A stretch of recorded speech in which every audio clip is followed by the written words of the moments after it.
ಮತ್ತು ಜಿಲ್ಲಾದ್ಯಂತ ನಗರ ಮತ್ತು ತಾಲೂಕು ಕೇಂದ್ರಗಳಲ್ಲಿ ಮತ್ತು ಜಿಲ್ಲಾ ಕೇಂದ್ರದ ಪ್ರಮುಖ ರಸ್ತೆಗಳಲ್ಲಿ ಬಿಡಾಡಿ ದನಗಳದ ಹಾವಳಿ ದಿನೇ ದಿನೇ ಹೆಚ್ಚಾಗುತ್ತಿದ್ದು, ಸಂಜೆ ಆಗ್ತಿದ್ದಂಗೆ ರಸ್ತೆಯಲ್ಲಿ ಬಂದು ಮಲಗಿ ವಾಹನ ಸವಾರಿಗೆ ತೊಂದರೆ ಆಗ್ತಿದ್ದು, ಸಾಕಷ್ಟು ಹಿಂದೆ ಅಪಘಾತ ಆದರೂ ಕೂಡ ಪತ್ರಿಕೆ ಮತ್ತು ಟಿವಿಯಲ್ಲಿ ಸುದ್ದಿ ಆದರೂ ಕೂಡ ಎಚ್ಚೆತ್ತುಕೊಳ್ಳದ ನಗರಸಭೆ ಮತ್ತು ಜಿಲ್ಲಾಡಳಿತದ ನಿರ್ಲಕ್ಷ್ಯದಿಂದ ಇವತ್ತು ಮುಂದೆ ಆಗ್ತಕ್ಕಂಥ ಅನಾಹುತ ಯಾವುದೇ ಆದರೂ ಆಗ್ಬೋದು.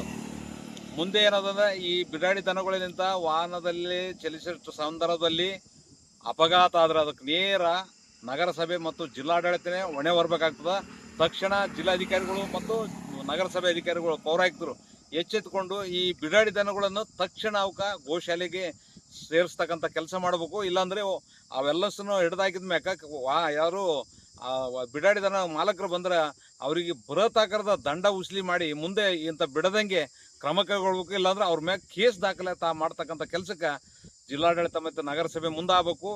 ಇವತ್ತಿನಿಂದ ಇವಾಗ ಏನೇ ಅಪಘಾತ ಆದ್ರೆ ಅದಕ್ಕೆ ನೇರ ಜಿಲ್ಲಾಡಳಿತ ಮತ್ತು ನಗರಸಭೆ ಹೊಣೆ ಹೊರಬೇಕಾಗ್ತಕ್ಕಂಥದ್ದು ಎಚ್ಚರಿಕೆ ನೀಡ್ತಿದೆ.